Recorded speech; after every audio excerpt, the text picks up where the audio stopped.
ठिकाण बीड जिल्हा उपकारागृह, बराक क्रमांक 6, वाल्मिक कराडच्या टोळीतले 2 गुंड सुदर्शन घुले आणि प्रतीक घुले जागेवरून उठ म्हणत मला मारहाण केली। माझा हात उखडलाय, ऊपर की हड्डी निकल आई है। जेलमधील पोलीस माझा ऐकत नाहीयेत। पैसे घेतले त्यांनी मला न्याय दिलेला नाहीये। चांदडे साहेबांना यांनी सुप्रिटेंडेंट बनवलंय, ते माझा ऐकत नाहीत, उलट मलाच धमक्या देत आहेत। तुझी जेल बदली करू असं म्हणतायत। माझ्या घरच्या लोकांना फोन करून धमक्या देत आहेत। आमचं कोणी काही वाकडं करू शकत नाही। वाल्मिकांना तुला बोलवतोय, चल। संतोष देशमुख करून टाकील। मनोज जरांगे पाटलांना गोळ्या घालण्याची धमकी देत आहेत। बीडच्या जेलमधील एका कैद्याची ती कथित ऑडिओ क्लिप व्हायरल झाली आणि पुन्हा एकदा चर्चेत आलं बीडचं जेल आणि वाल्मिक कराडची टोळी।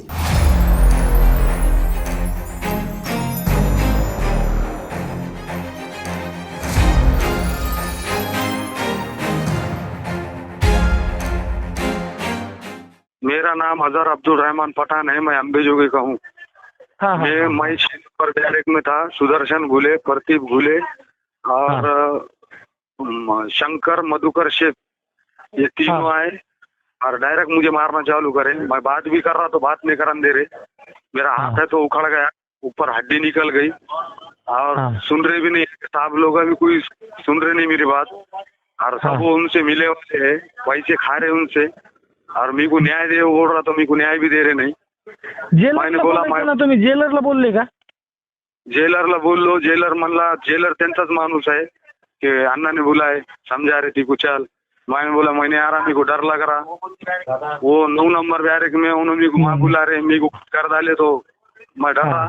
संतोष देशमुख प्रकरण करून टाकीन म्हणले, मला धमक्या दिले। रात्री जरांगे पाटीलला गोळ्या घालणाऱ्याला पाटील होतं ती गोविंद फड म्हणून नाही। अंबेजोगाईचा अजहर अब्दुल पठाण असं मारहाण झालेल्या बंदीचं नाव आणि त्याच्या आवाजाची ही कथित ऑडिओ क्लिप आपल्या सर्वांनाच ठाऊक आहे। काहीही झालं तरी बीड जिल्हा कारागृहातले किस्से, कारनामे, उद्योग सतत चर्चेत असतात आणि वाल्मिक कराड आणि त्याची गँग जेव्हापासून त्या कारागृहात आहे तेव्हापासून तर हे कारागृह जास्त चर्चेला आलंय। सर्वात आधी बक्सर मुल आणि कारागृह अधीक्षक बदली, नंतर पेट्रस गायकवाड आले, कारागृह अधीक्षक बदली आणि आता आहेत चांदणे। आता प्रश्न असा पडतो, या वाल्मिक कराडची आणि त्याच्या टोळीची दहशत रस्त्यावर बीडमध्ये तेव्हा तर होतीच, पण आता जेलमध्ये देखील या टोळीनं अक्षरशः उच्छाद मांडलाय। मस्साजोगचे सरपंच संतोष देशमुख यांच्या हत्येप्रकरणी 8 जणांवर गुन्हा दाखल झाला। मुख्य आरोपी वाल्मिक कराड, त्याचा मित्र विष्णू चाटे, त्याचा शिष्य सुदर्शन घुले। सुदर्शन घुलेच्या गँगमधले कोण? प्रतीक घुले, सुधीर सांगळे, जयराम चाटे, महेश केदार आणि फरार असलेला कृष्णा आंधळे। आता 6 जण या बीडच्या जिल्हा उपकारागृहात। हे जे 6 जण आहेत त्या 6 जणांपैकी हे सुदर्शन घुले आणि प्रतीक घुले कायम तिथं काही ना काहीतरी वाद घालून कुणाला ना कुणाला तरी मारहाण करतच असतात आणि याच्या चर्चा फक्त मीडियामध्ये होतात, लोकांच्या कानावर पोचतात, पण पोलिसांच्या कानावर काही पोचत नाहीत। विष्णू चाटे लातूरच्या जेलमध्ये आहे, कृष्णा आंधळे फरार आहे। कृष्णा आंधळे 1.5 वर्ष झालं सापडता सापडेना आणि विष्णू चाटेला लातूरहून बीडच्या कारागृहात यायचंय, वाल्मिक अण्णाच्या शेजारी मांडीला मांडी लावून बसायचंय, पण त्याचं या बीडमध्ये येणं होईना। आता हे जे 6 जण आहेत त्यातल्या दोघांनी या जो अजहर पठाण आहे त्याला मारहाण केली आणि त्याची ऑडिओ क्लिप व्हायरल झाली। त्यानं फोनवरून एका व्यक्तीला आपल्याला या जेलमध्ये कशी मारहाण झाली, कशी धमकी दिली गेली हे त्यांनी सांगितलंय। अर्थात ही कॉल रेकॉर्डिंग जी आता सगळीकडे व्हायरल झालेली आहे, LS मराठीच्या माध्यमातून पण तुम्ही ती पाहिलीत, पण त्याची पुष्टी काय आम्ही करत नाही। पण त्यातला जो संवाद आहे त्या संवादाच्या माध्यमातून हे क्लिअर होतंय की या बीडच्या जेलमध्ये सतत काय ना काहीतरी घडतच असतं. संतोष देशमुख हत्या प्रकरणातील कारागृहात असलेले हे दोन आरोपी सुदर्शन घुले आणि प्रतीक घुले. प्रतीक घुले तर तुम्हाला सर्वांनाच ठाऊक आहे, हाच तो नराधम होता ज्यानं संतोष देशमुख यांना मारताना त्यांच्या तोंडावर लघुशंका केली होती. आणि हा तो सुदर्शन घुले ज्यानं तिकडं चिकनवर ताव मारताना एका हॉटेलमध्ये विष्णू चाटे सोबत उद्या कसा संतोष देशमुखला त्याचं अपहरण करून त्याचा कसा गेम करतो याचा कट रचला होता. आता अर्थातच सुदर्शन घुले आणि प्रतीक घुले हे दोन्ही चेले या वाल्मिक कराडचे. वाल्मिक कराड बारा क्रमांक 9 मध्ये आहे आणि हे 6 मध्ये आहेत. आता झालं काय तर या पठाणला या दोघांनी जागेवरून उठ म्हणलं, बाचाबाची झाली आणि मग त्यांची मारहाण झाली. आता हे त्यानं सगळं जेलरच्या कानावर घातलं, पण पठाण म्हणतायत जेलरच त्यांचा माणूस आहे, सुप्रिटेंडंट म्हणून यांनीच त्याला आणलंय. आता या सगळ्या गोष्टींमधून हे पहिलं क्लिअर होतंय की या प्रतीक घुले आणि सुदर्शन घुले यांनी मांडलेला उच्छाद हा पहिल्यांदा थांबवायला हवा. बीड जिल्हा कारागृहातील जी काही कथित ऑडिओ क्लिप व्हायरल झाली आहे त्यामध्ये अनेक गोष्टी आहेत. अक्षरशः मराठा आंदोलक मनोज जरांगेंना देखील गोळ्या घालू असा देखील उल्लेख त्यात आलाय. तुझा संतोष देशमुख करून टाकीन असं देखील म्हटलं गेलेलं आहे. वाल्मिक अण्णा बोलवतोय चल तिकडं तुला ते समजून सांगतील असं देखील त्याला म्हटलं गेलंय.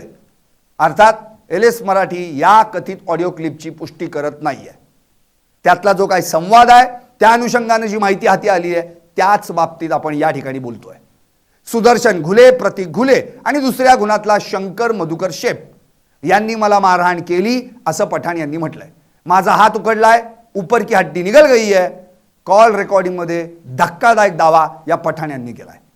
आता हे सगळं जे काही घडलंय ते पहिल्यांदाच घडलंय का हो बीड जेलमध्ये? तर नाही. अजर पठाण यांना जी मारहाण झाली त्याच्या आधी आपल्याला आठवत असेल या जेलमधले किस्से. कोण गांजाचा चेंडू फेकून मारतंय, कुणा कैद्याकडे गांजा सापडतोय, कुठं बबन गित्तेची गँग आणि वाल्मिक कराडची गँग यांच्यात भांडणं होत आहेत, त्यात वाल्मिक कराडला 1-2 चापटी बसतायत असं सुरेश धसत सांगतायत आणि मग ते बाहेर येतंय आणि मग त्यावेळेचे कारागृह अधीक्षक बक्सर मुलानी पत्र काढून जाहीर करतायत की असं काही घडलेलंच नाही. आता देखील तेच घडलंय. या ठिकाणी जे चांदणे म्हणून कारागृह अधीक्षक आहेत त्यांनी सांगितलेलं आहे की असं काही घडलेलं नाही, असंच त्या पठाणनी लेखी लिहून दिलेलं आहे. आणि मग बीड जेलमध्ये जर काही घडलंच नाही तर मग गांजा सापडतो कसा? महादेव गित्तेंना या जेलमधून बदलून दुसऱ्या जेलमध्ये संभाजीनगरच्या हर्सुलमध्ये पाठवलं काय जातं? तिकडे तर महादेव गित्तेंनी थेट आरोप केला होता आम्ही नाही त्यांना मारलं, वाल्मिक कराड आणि त्यांच्याच चेला चपाट्यांनी आम्हाला मारलं. आता या सगळ्या प्रकरणामध्ये स्पष्टपणे हे दिसतंय की वाल्मिक कराडची दहशत जशी बाहेर तशी जेलमध्ये पण आहे. आणि या सगळ्या दहशतीच्या साम्राज्यातून वाल्मिक कराड अजूनही बॉस म्हणून त्या जेलमध्ये वावरतोय. बरेचसे आरोप झाले. वाल्मिक कराड जेलमध्ये गेल्यानंतर चर्चेत आलं ते हे बीड जिल्हा उपकारागृह. कारण की हे थेटपणे सांगतायत मी कोर्टाला सांगेन असं जेव्हा पठाणनी म्हटलं तेव्हा कुणाला काय सांगायचंय ते जाऊन सांग, आमचं कोणी वाकडं करू शकत नाहीत असं ते म्हणतात. मारहाण करतानाचं CCTV फुटेज आहे, किती लोक मारतायत ते मला दवाखान्यात पण घेऊन गेले नाहीत. जेलर आणि सगळे कर्मचारी त्यांना मिळालेले आहेत, मला न्याय द्या. जागेवरून उठ म्हणून मारहाण केली 6 नंबरच्या बराकमध्ये आणि तिथं यांची दहशत आहे. आता एवढं सगळं त्यांनी सांगितल्यानंतर अर्थात या क्लिपची पुष्टी LS मराठी करत नाहीये, पण बीड जिल्ह्याचे शिवसेना शिंदे गटाचे जिल्हा प्रमुख स्वप्नील गलधर यांनी या संपूर्ण प्रकरणाच्या चौकशीची मागणी केली आहे. इव्हन सुदर्शन घुले, संतोष देशमुख प्रकरणातील इतर आरोपी जे आहेत त्यांची जेल बदली करावी अशी देखील मागणी करू आहे. आता वाल्मिक कराड आणि त्याची गँग जे काही बाहेर उद्योग करत होती अक्षरशः नको नको केलं म्हणून त्यांना आत घातलं. आता तिथं गेल्यानंतर सुद्धा नको नको करतायत, करायचं काय? त्यामुळं आता याच्यावर प्रशासनानं उत्तर द्यायला हवं. खरं तर या सगळ्या गोष्टीमध्ये अत्यंत कठोरात कठोर निर्णय घ्यायला हवा. नाहीतर या गुंडांच्या टोळ्या बाहेर राहिल्या काय आणि जेलमध्ये राहिल्या काय फरक कुणाला पडतो. पाहत रहा LS मराठी.